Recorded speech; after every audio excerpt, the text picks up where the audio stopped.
सादिया ने कहा, इसका मतलब है कि तुम इस मिशन के हक में हो। डॉक्टर इकाद उठकर टहलने लगा, चंद कदम चलकर खिड़की के पास गया, फिर वापस पलटकर मेरी तरफ मुतवज्जह होकर बोला, क्या तुम्हें यकीन है कि तुम इस मंसूबे को पूरी दलेरी, अहिजारी और चाबुकजस्ती से तकमील तक पहुंचा सकोगे? मैंने कहा, मुझे पूरा यकीन है, लेकिन इसके लिए मुकम्मल मालूमात हासिल करना बहुत जरूरी है, खासतौर पर एक ऐसे कमांडो का हुसूल जो nuclear head missile computer technique से बखूबी वाकिफ हो। डॉक्टर इकाद आहिस्ता आहिस्ता कदम उठाता सोफे के पास आया, फिर सोफे पर बैठकर ठंडी कॉफी का एक घूंट पिया और बोला, इसका इंतजाम हो जाएगा, क्योंकि ये हमारे वतन की आबरू, हमारी तंजीम और फलस्तीनी कौज के मफाद का मामला है। अगर इसराइल सोनिया की आड़ में मिस्र और तंजीम आज़ादी फलस्तीन को ब्लैकमेल करने में कामयाब हो जाता है तो वो हमारी पॉलिसी और हमारे बुनियादी मफादात में बुनियादी और इंतहाई नुकसानदेह तब्दीलियां पैदा करने का बायस भी हो सकता है, जो हमारे लिए खुदकुशी के मुतरादिफ होगा। मैंने अपनी बात पर जोर देते हुए कहा, मेरा एक गोली से 2 निशाने फोड़ने का मिशन है। हमें दोस्त मुल्क के सिफारतकार की बेटी को भी छुड़ाना है और आज़ादी फलस्तीन के कौज को शदीद नुकसान पहुंचाने से भी बचाना है। मुझे पूरा यकीन है कि एक बार मैं टारगेट पर पहुंच गया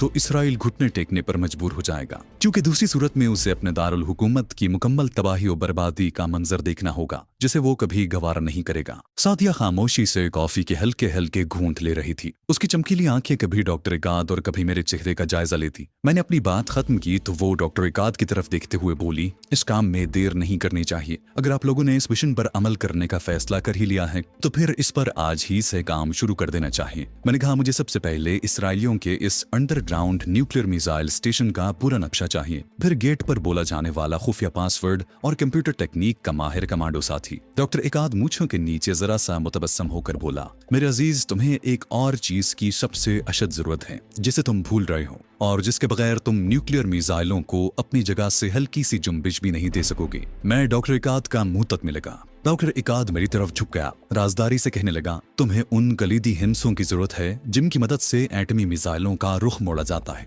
मैं खामोश रहा, क्योंकि डॉक्टर इकाद बिल्कुल सही कह रहा था। अगरचे न्यूक्लियर मिसाइलों और उनके अंडरग्राउंड अड्डों के बारे में मैंने बहुत सी किताबों का मुताला किया था और मुझे उनके पुरपेच निजाम के सिलसिले में काफी मालूमात हासिल थी, लेकिन कंप्यूटर के कलीदी हिंसों की तरफ मेरा ख्याल नहीं गया था। मुझे ये भी मालूम था कि जहाँ न्यूक्लियर मिसाइल नस्ब होते हैं उसे अमरीकी इस्तिलाह में लॉकर रूम कहा जाता है। एटमी मिसाइलों के इर्द गिर्द मजबूत तरीन शीशे की दीवार बनी होती है। एक तरफ लॉकर रूम में पैनल लगा होता है जहां एक मेरीन फौजी पूरी मुस्तैदी से चाको चौबंद खड़ा होता है। उसकी आंखें सामने लगे कंप्यूटर पर होती हैं जिस पर 3 जीरो के हिंसे आहिस्ता आहिस्ता झिलमिलाते रहते हैं। उसके कान करीब ही पड़े सुर्ख रंग की टेलीफोन पर लगे रहते हैं। यही वो टेलीफोन है जिस पर मुल्क का सदर आलमी और एटमी जंग छिड़ जाने की सूरत में खास कोड बोलने के बाद न्यूक्लियर मिसाइल फायर करने का हुक्म देता है। यहाँ हर सिपाही के सिर्फ 4 घंटे ड्यूटी होती है। 4 घंटों के बाद दूसरा फौजी ड्यूटी पर आ जाता है। दूसरी बात यह है कि लॉकर रूम के बाहर एक छोटे से चौकोर सुराख में से एक दूसरा फौजी मशीन गन हाथ में थामे मिसाइलों पर ड्यूटी देने वाले फौजी को मुसलसल देखता रहता है, ताकि अगर ये शख्स ज़हनी खलफिशार में मुब्तला होकर कहीं सुर्ख बटन दबाकर और कलीदी हिंसों की मदद से कंप्यूटर ऑन करके मिसाइल फायर करने की कोशिश करे तो उसे वहीं गोली से उड़ा दिया जाए। क्योंकि जब एक शख्स को ये मालूम हो जाए कि वो एक ऐसे सुर्ख बटन के सामने बैठा है जिनके जरा से दबाने से सारी दुनिया में एटमी जंग शुरू हो सकती है, तो उस पर सख्त नफ्सियाती दबाव होता है और वो मुश्तिल होकर कोई भी हरकत कर सकता है।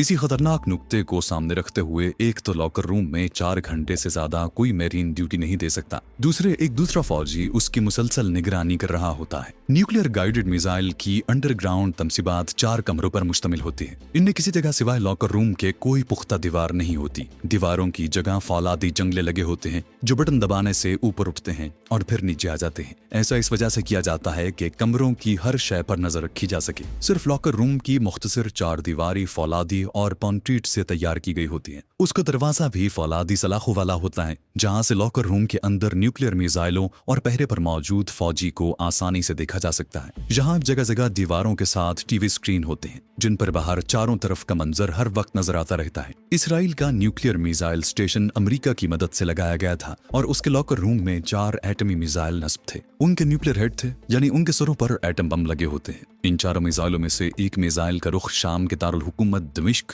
एक का सिकंदरिया, एक मिसाइल का काहिरा और एक मिसाइल का रुख मिस्र ही की एक फौजी छावनी की जानिब मुतय्यन कर दिया गया था। इन मिसाइलों को सिर्फ उस सूरत में छोड़ा जाना था जब शाम और मिस्र की जानिब से एटमी मिसाइल चलाने की धमकी दी जाए। इसी किस्म के न्यूक्लियर मिसाइल शाम ने भी रूसियों की मदद से एक खुफिया अंडरग्राउंड मकाम पर नस्ब कर रखे थे और उनका रुख इसराइल के 2 बड़े शहरों यानी तेल अवीव और यरूशलेम की जानिब मुतय्यन था। इसराइली मिलिट्री इंटेलिजेंस की खुफिया रिपोर्ट के मुताबिक ऐसे मिसाइल मिस्र ने भी सहराए सीना में किसी जगह पोशीदा मकाम पर नस्ब कर रखे थे। इसराइली न्यूक्लियर हेड मिसाइलों के अंडरग्राउंड कमरों में ऐसा इंतजाम कर दिया गया था कि एटमी जंग छिड़ जाने की सूरत में वहां एटमी ताबकारी की शुआएं अंदर दाखिल नहीं हो सकती थी। इसके अलावा वहां गैस, बिजली और खाने पीने का सामान इतनी मिकदार में जमा कर दिया गया था कि लॉकर रूम का अमला वहां 6 माह तक रह सकता था। लॉकर रूम के खतरनाक सुर्ख टेलीफोन की तार जमीन के अंदर ही अंदर एक फौलादी पाइप के जरिए दारुल हुकूमत तेल अवीव में इसराइली वजीर आजम के बेडरूम तक पहुंचाई गई थी। वायरलेस टेलीफोन का खतरा इसलिए मोल नहीं लिया गया था कि उसके सिग्नल जैम किए जा सकते हैं। मेरी इन मालूमात से सादिया और डॉक्टर इकाद को कदरे हैरत हुई, अगरचे उन्हें इस हकीकत का भी इल्म था कि इस न्यूक्लियर अहद में ऐसी मालूमात एक कामयाब कमांडो और एजेंट के इल्म का जुज़फी हो सकती है। इसके बावजूद ये लोग मेरे तजुर्बे और जुर्रत और दलेरी के वसी तर इम्कानात से पूरी तरह वाकिफ नहीं थे। ये मेरी उसी जुर्रतमंदाना उफ्ताद तबाह का परताव था कि मैंने उनके सामने एक ऐसे खतरनाक तरीन मिशन का मंसूबा पेश किया जिसमें मेरी जान जाने का 90% इम्कान था। मंसूबा चूंकि एक एतबार से तीर बहदफ भी था, इसलिए डॉक्टर इकाद ने फौरी उसकी मंजूरी दे दी और भरपूर ताउन का यकीन दिलाया। मैंने सादिया से कागज कलम लिया और डॉक्टर इकाद को नंबरवार अपनी तमाम जरूरियात लिख दी। इनमें से एक बाएतमाद, जांबाज, सरफरोश और कंप्यूटर इलेक्ट्रॉनिक्स के माहिर साथी कमांडो की डिमांड के अलावा साइलेंसर वाली 2 ऑटोमेटिक जर्मन पिस्टल और 2 पॉलिएस्टर नायलॉन के मास्क और साइनाइड जहर के 2 कैप्सूल भी शामिल थे। ये जहरीले कैप्सूल इसलिए थे कि अगर हमारा मिशन किसी वजह से नाकाम हो जाए तो हम उन्हें चबाकर खुदकुशी कर सकें। न्यूक्लियर कंप्यूटर के कलीदी हिंसों की फराहमी की जिम्मेदारी अज खुद डॉक्टर इकाद ने ले ली थी। रात 11 बजे डॉक्टर इकाद अगले रोज रात 8 बजे आने का वादा करके चला गया। खाना हमने इकट्ठे ही खा लिया था। सादिया दोबारा कॉफी बनाकर ले आई।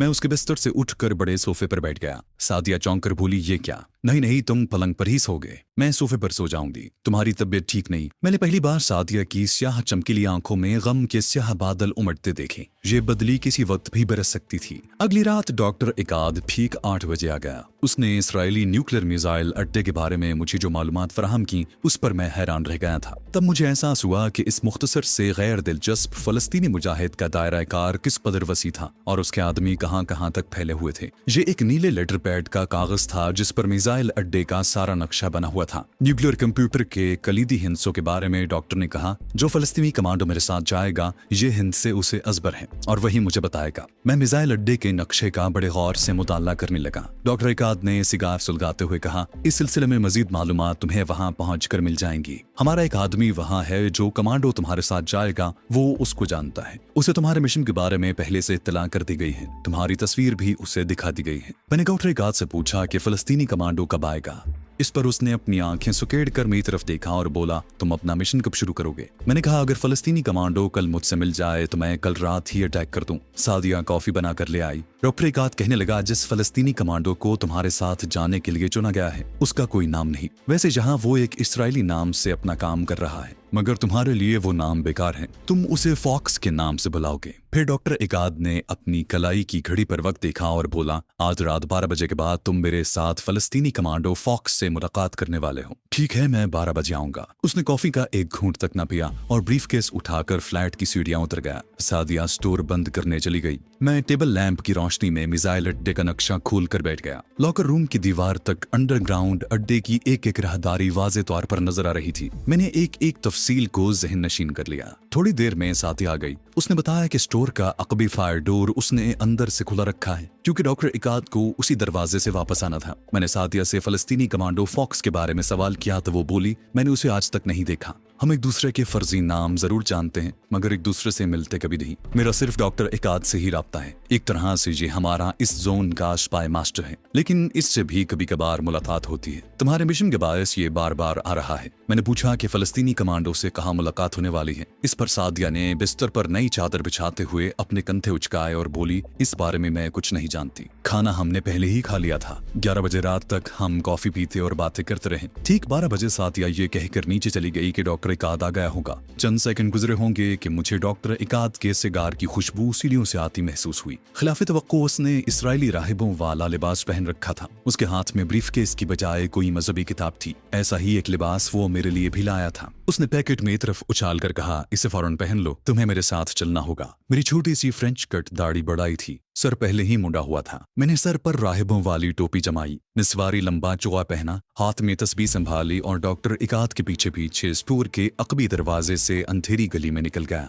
ये यरूशलेम का गुंजान आबादी वाला इलाका था। जहाँ एक तरफ पुराने मॉडल की एक बोसीदा सी कार खड़ी थी। डॉक्टर इकाद मेरी तरफ देखकर बोला, तुम्हारा नाम रब्बी शिकोल है। मेरा नाम रब्बी जेरोम है और हम नासरा में अपने एक बीमार साथी की अयादत को जा रहे हैं जिसकी तबीयत अचानक खराब हो गई है। उसने कार का दरवाजा खोला, मैं उसके साथ अगली सीट पर बैठ गया। पुरानी कार खड़खड़ाती हुई शहर के दरवाजे की तरफ चल पड़ी। मेरा हुलिया काफी बदला हुआ था और मैं इतनी आसानी से पहचाना नहीं जा सकता था। कार सुमसान नीम रोशन बाजारों में से गुजरती शहर के दरवाजे के करीब पहुंची तो ढलवान सड़क पर दूर से मैंने बड़े मेहराबी दरवाजे के नीचे आमने सामने 2 मिलिट्री जीपों को खड़े देखा। डॉक्टर इकाद की आंखें भी उन जीपों पर जमी थी। आहिस्ता से बड़बड़ाया, सिक्योरिटी गार्ड मौजूद है, तुम खामोश रहना, मैं जानता हूँ मुझे क्या करना है। जो कुछ मैंने तुम्हें बताया है उसे याद रखना। गाड़ी सिक्योरिटी गार्ड्स की जीपों के पास जाकर रुक गई। 2 ऊंचे लंबे इसराइली फौजी हेलमेट लगाए हाथों में स्टेन करने लिए हमारी तरफ बढ़े। डॉक्टर इकाद ने उनकी तरफ मुस्कुरा कर देखा। मेरे बच्चों, तुम पर डेविड की रहमतें नाजिल हों।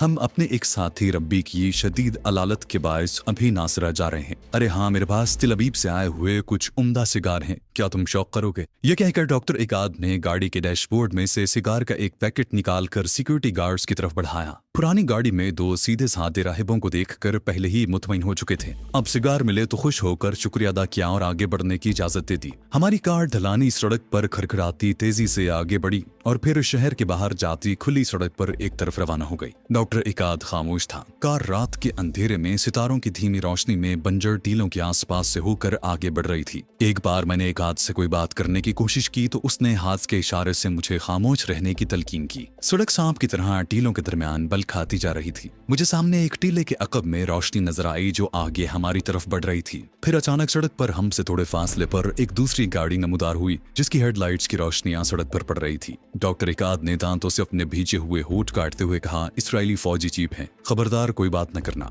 गूंगे बहरे बन जाना, मैं संभाल लूंगा। हमारी कार की रोशनी पड़ी तो जीप में मुझे 2 फौजी बैठे नजर आए जिनके सर हेलमेट से ढके हुए थे और एक फौजी की स्टेन गन की ऊपर को उठी हुई बैरल मुझे साफ नजर आ रही थी। फौजी जीप सड़क के बीच में आ गई, उसकी रफ्तार हल्की हो गई और उसके ड्राइवर ने लाइट्स को 3 बार डिप करके हमें रुकने का इशारा किया। हमने अपनी पुरानी कार रोक ली। इसराइली फौजी अपनी जीप से उतरकर हमारी तरफ बढ़े। उनकी जीप की हेडलाइट्स रोशन थी। एक फौजी 2 कदम पीछे खड़ा हो गया, उसकी स्टेन गन का रुख हमारी तरफ था। दूसरे फौजी ने एक हाथ जेब में डाल रखा था, यकीनन उस जेब में पिस्तौल होगा। उसने गाड़ी में 2 यहूदी राहिबों को बैठे देखा तो एहतरामन जरा सर झुकाया और पूछा कि हम आधी रात को कहाँ जा रहे हैं। डॉक्टर इकाद रब्बी जेरोम के रूप में इस लम्हे के लिए पूरी तरह तैयार था। उसने मुस्कुराहट लाते हुए बड़े एतमाद से कहा, हमारा एक साथी नासरा शहर में अचानक बीमार पड़ गया है, उसकी हालत खराब है, हम उसकी तीमारदारी को जा रहे हैं। इसराइली फौजी अफसर मेरे करीब आ गया। उसने मुझे घूर कर देखा। उसका एक हाथ अभी तक जेब में रखे पिस्तौल पर था। मैंने मुस्कुरा कर सर को खफीफ सा नीचे करके खैर मकदम किया और हाथ में पकड़ी तस्बीह चलाने लगा।